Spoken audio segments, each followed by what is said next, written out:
I wrote this on an airplane, typing on a wireless keyboard that I balanced behind my iPad so that my arms and wrists wouldn't ache with my 6'3" frame folded into an economy seat. Well, my iPad was nearly dead when I first pulled it out. It seems like it's always nearly dead when I want to use it. So it took me over an hour to get it like charged up enough to use and to get the writing tools set up and working. And I think that's part of the point here.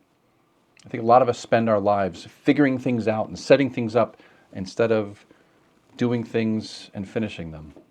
The setup is safe. Delivering on the work is not.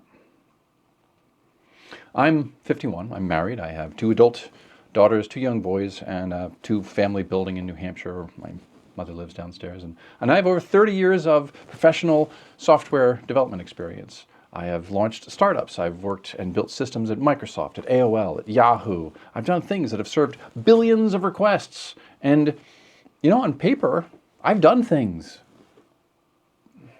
It doesn't feel like it. In the past 2 years, I've worked a whole lot of 7-day weeks and exhausted almost all of my savings. So I'm back at work. I'm paying off some debt that I racked up once I ran out of runway, and I'm paddling behind the wave instead of surfing out in front. I have a novel that I haven't finished. I have a YouTube channel with 247 subscribers right now, but I haven't posted in 2 months. No, more than 2 months. I've posted in months. And I also have a financial management app with tens of thousands of lines of code that no one has ever used because I haven't shipped it. Going back to a day job felt a lot like failing at all that I've been trying to build for 2 years. And, well, I actually like the job. It's not what I was planning to do, and it's not gonna meet the financial goals that I have, but it's fun, and I like the people that I work with, and I love the company.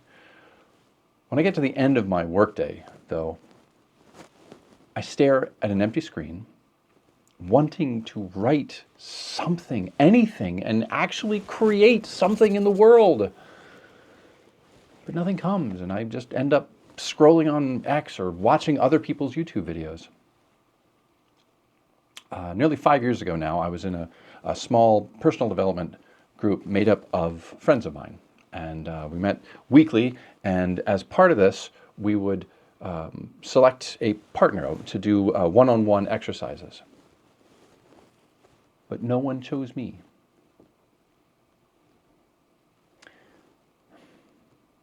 At that point in my life, I'd spent years running and helping to run community events and connecting with people, and I thought that I earned some measure of goodwill, of esteem, and to find out that even among my friends, I was left standing alone. It made me, I questioned like every impact that I thought I had had on people's lives.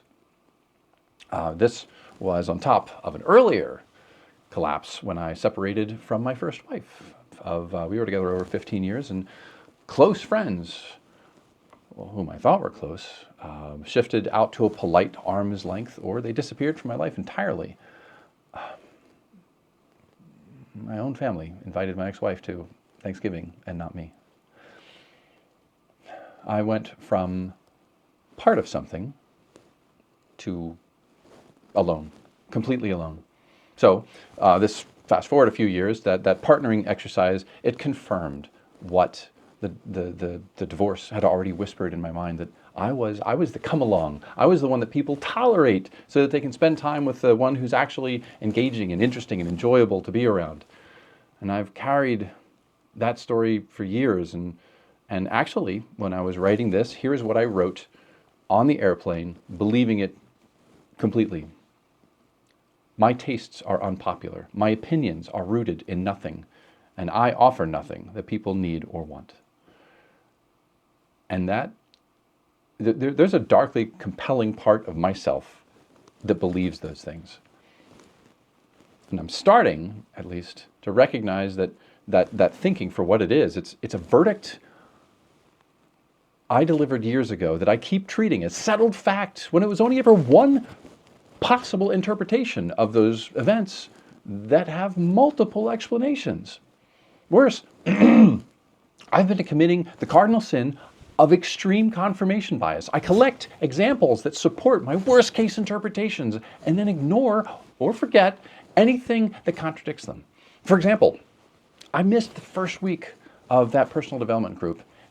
And when you go through something like that, you build connection, vulnerability, and people might not have had the trust for the vulnerability with me. So it wasn't about me, it was missing that first week. That's a possible scenario. And then when it comes to the divorce, I mean, people avoid difficult situations all the time for illness or divorce, and might have been that. Might have been something else, but I don't need to carry it with me. And it's funny.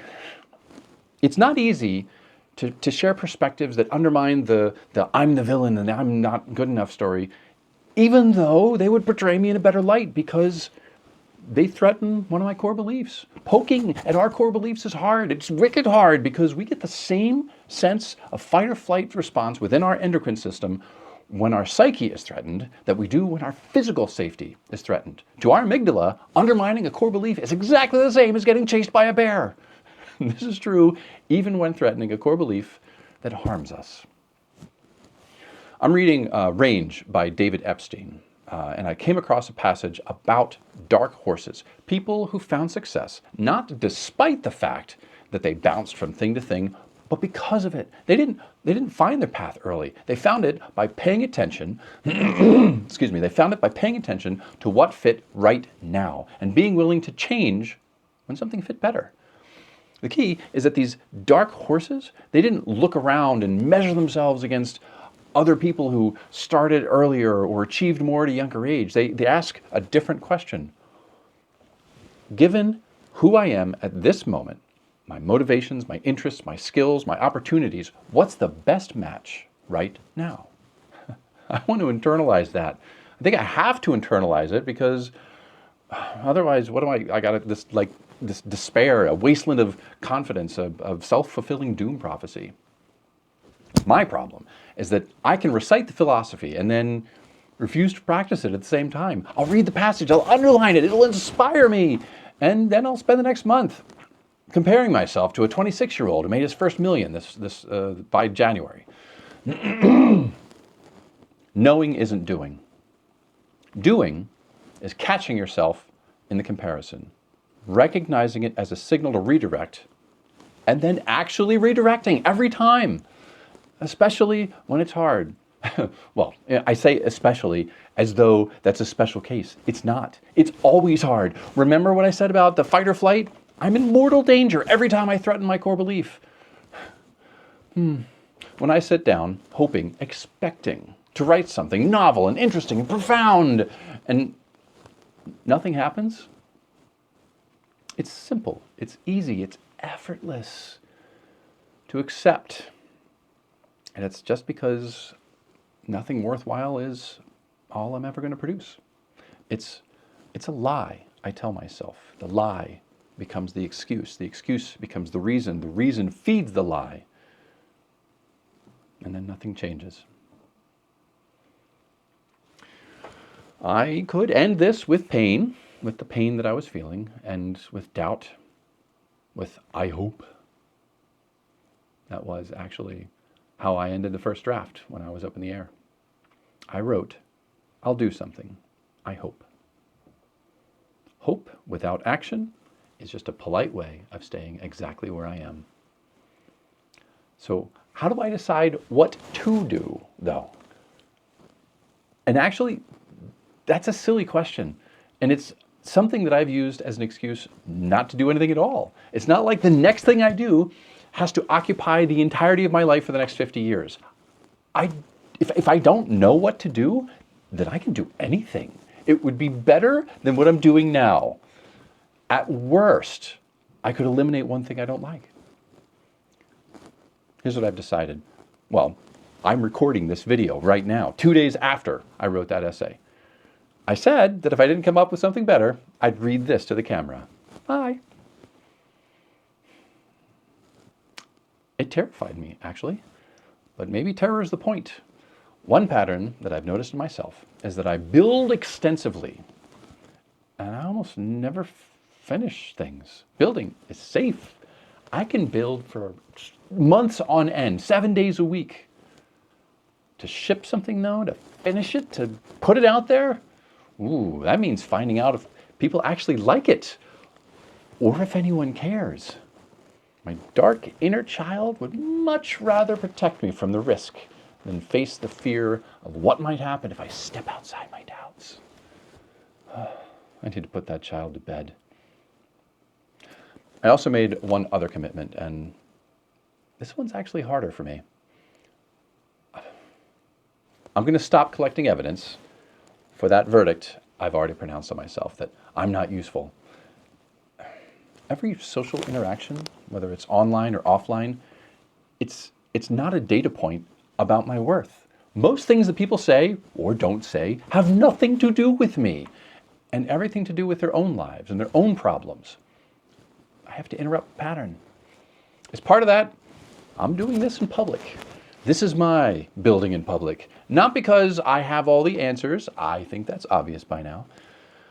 It's because all that time I spent inside my own head has been something other than constructive. I am a 51-year-old father. I am struggling with a sense of self-worth, trying to rediscover passion, not just for what I'm going to do next, but for myself. I was afraid of recording this today. I did just about everything that I could do before sitting down to record. It's currently after midnight. But I was afraid of what it would mean if I didn't do it. It is so incredibly important that we meet our commitments to ourselves. Always, but especially when it's to lift ourselves back up out of the dark.